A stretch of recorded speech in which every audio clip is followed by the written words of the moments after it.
Hi friends, ఎలా ఉన్నారు? Welcome to the Mahesh show. Just ఇప్పుడే 'Avatar 3 the fire and ash' movie అయితే చూసొచ్చా. చూసొచ్చాక నాకు ఎలా అనిపించిందంటే, బేసిక్‌గా ఒక పాయింట్ చెప్తాను వినండి. 'అవతార్ 1' చూసొచ్చాక నాకు ఎలా అనిపించిందంటే, వామ్మో! నిజంగా మనం థియేటర్ నుంచి బయటకొచ్చామా? ఏంట్రా అలా ఉంది? పండోరా ఏంటి? ఆ గ్రహం ఏంటి? సినిమా ఏంటి? ఆ విజువల్స్ ఏంటి? ఆ జంతువులేంటి?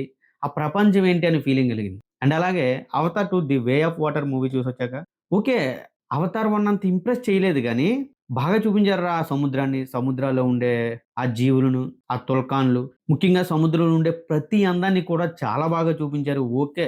పార్ట్ 1 అంత ఇంప్రెస్ చేయకపోయినా ఇది కూడా బాగానే ఉందని ఫీలింగ్. ఇకపోతే ఈ 'అవతార్ 3' చూసొచ్చాక ఎలా అనిపించిందంటే నాకు, అంటే బేసిక్‌గా సినిమా అయితే చాలా రిచ్‌గా ఉంది విజువల్ పరంగా. జేమ్స్ కామెరూన్ గారు ఎంత పెద్ద డైరెక్టరో మనందరికీ తెలుసు.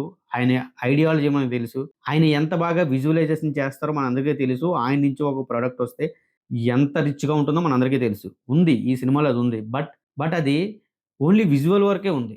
చూడ్డానికి 3డీలో చూసాను. నెక్స్ట్ లెవెల్ ఉందబ్బా సినిమా. కాకపోతే నేను డిసప్పాయింట్ అయింది దేనికంటే, స్టోరీ కొత్తదనం ఏం లేదు. నాకు ఆల్‌మోస్ట్ సినిమా అయిపోయాక 'the way of water' movie చూసినట్టే అనిపించింది. మాక్సిమం మూవీ కూడా సముద్రంలోనే ఉంది. అది ఫైర్ అండ్ యాస్ అని టైటిల్ పెట్టారు.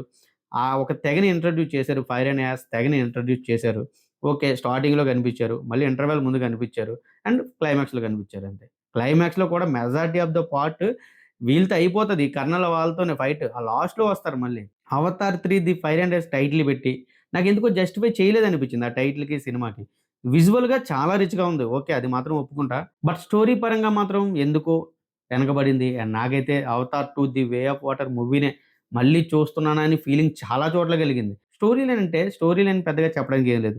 ఈ తెగ ఏదైతే ఉందో ది ఫైర్ అండ్ ఎయిర్స్ తెగని ఇంట్రొడ్యూస్ చేస్తాడు. కర్నల్ క్వారిచ్ వస్తాడు మళ్ళీ. వచ్చి దొరికేస్తారు. వచ్చిన తర్వాత జాక్ వీళ్ళందరూ దొరికేస్తారు. జాక్‌ని చంపుదాం అని చెప్పి అనుకుంటాడు. బట్ వాళ్ళు ఎంటర్ అయ్యేసరికి మళ్ళీ వీళ్ళిద్దరూ కలిసిపోయి జేక్ సెల్లీ అండ్ కర్నల్ క్వారిచ్ ఇద్దరు కలిసిపోయి మళ్ళీ వాళ్ళ నుంచి తప్పించుకొని మళ్ళీ కొట్టుకుంటారు. మళ్ళీ వెళ్ళిపోతారు ఎవరి ప్లేస్‌కి ఆళ్ళకి. మళ్ళీ వస్తాడు. కర్నల్ క్వారిచ్ మళ్ళీ వస్తాడు. ఈసారి ఆ ఫైర్ అండ్ ఎయిర్స్ తెగ ఎవరైతే ఉన్నారో వాళ్ళతో కలిపి వస్తాడు వీళ్ళు. సో, అంతే. మళ్ళీ కొట్టుకుంటారు. మళ్ళీ ఎళ్ళిపోతారు. పార్ట్ 1 ఒకటి కంప్లీట్ డిఫరెంట్ అండ్ కొత్త వరల్డ్ పండోర్ అనేది బాగా సాటిస్ఫై చేసింది అందరిని. బట్ ఆ తర్వాత స్టోరీ పరంగా మాత్రం ఇదే జరుగుతుంది. రావడం, కొట్టుకోవడం, వెళ్ళిపోవడం, రావడం, కొట్టుకోవడం, వెళ్ళిపోవడం అంతే. కాకపోతే విజువల్‌గా మాత్రం ఏ మూవీ అయినా 3 సినిమాల్లో కూడా 3కి 3 విజువల్‌గా చాలా రిచ్‌గా ఉంటాయి. చూడడానికి మాత్రం బానే ఉన్నాయని ఫీలింగే కలుగుతుంది గానీ, ఈ 3 మాత్రం పార్ట్ 3 ఫైర్ అండ్ డేస్ మాత్రం స్టోరీ పరంగా చాలా వెనకబడింది. అంటే నాకైతే మాత్రం 'ద వే ఆఫ్ వాటర్' మూవీనే కాస్త సీన్స్ అటు ఇటు మార్చి అలా అలా ఏదో చిన్న స్టోరీ పెట్టేసి తీశారని అనిపించింది. బట్ విజువల్‌గా మాత్రం చాలా రిచ్‌గా తీశారు. ఆ విషయంలో మాత్రం జేమ్స్ కామెరూన్ గారిని మనం అప్రిషియేషన్ చేయాల్సిన లేదు. ఆయన టాలెంట్ ఏంటో, ఆయన ఎంత పెద్ద డైరెక్టరో అందరికీ తెలుసు. అది మనకి థియేటర్‌లో స్క్రీన్ మీద 3డీలో చూస్తే మాత్రం కంపల్సరీ కనిపిస్తది. సో, సినిమా చూడొచ్చా థియేటర్‌లో అంటే చూడొచ్చు. ఎందుకంటే నార్మల్ మన మూవీ టికెట్స్ రేట్స్‌కే ఈ సినిమాని కూడా తీసుకొచ్చారు. సో, చాలా చెత్త సినిమాలు మనం చూస్తూ ఉంటాం ఏం గాకుండా. బాగోలేని సినిమాలు. అలా తీసి పారేసే సినిమా అయితే కాదు.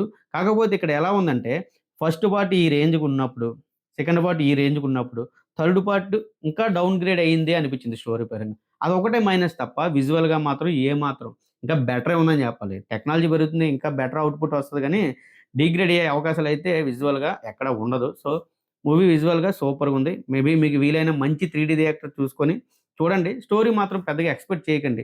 ఈ ఫైర్ అండ్ యాస్ అన్నారని చెప్పి అక్కడ నిజంగా అగ్ని శకలాలు, బూడిదని చూపిస్తారేమో అని థియేటర్‌లోనే అనుకున్నా. మేబీ అలా ఉంటే బాగున్ను అనుకున్నా.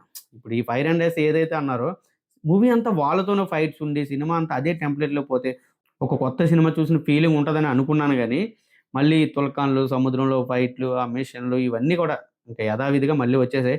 బట్ 'పండోర్' అని అక్కడున్న వరల్డ్‌ని ఎన్ని సార్లు 3డీలో చూడడానికైనా సరే నాకు ఓకే. నేను ఎంజాయ్ చేస్తా అంతే. బట్ ఓవరాల్‌గా మూవీ ఖచ్చితంగా చూడండి. మంచి థియేటర్‌ని సెలెక్ట్ చేసుకోండి 3డీ. మాక్సిమం వీలైతే ఐమాక్స్‌కెళ్ళిపోండి మీకు దగ్గరలో ఎక్కడైనా. లేదంటే సింగిల్ స్క్రీన్ అయినా సరే ఒక మంచి థియేటర్‌ని సెలెక్ట్ చేసుకొని ఎళ్తే ఒక మంచి విజువల్ వండర్‌ని మీరు థియేటర్‌లో చూసొస్తారు ఖచ్చితంగా. ఓకే. గైస్ ఇక్కడి దాకా చూసారంటే నా తరపున ఒక రిక్వెస్ట్. మీరు గనక ఇంకా మన ఛానెల్‌ని సబ్స్క్రైబ్ చేసుకోకుండా చూస్తూ ఉంటే, సబ్స్క్రైబ్ చేసుకొని మన ఛానెల్‌కి బూస్ట్ అప్ ఇస్తారని అయితే కోరుకుంటున్నా. మీలో ఎవరైనా సినిమా చూసారా? చూస్తే మీకెలా అనిపించిందో ఖచ్చితంగా కామెంట్‌లో చెప్పండి. మరొక రివ్యూతో మళ్ళీ మీ ముందుకైతే వస్తాను. Thank you guys. Thanks for watching. This is Mahesh signing off. జై హింద్.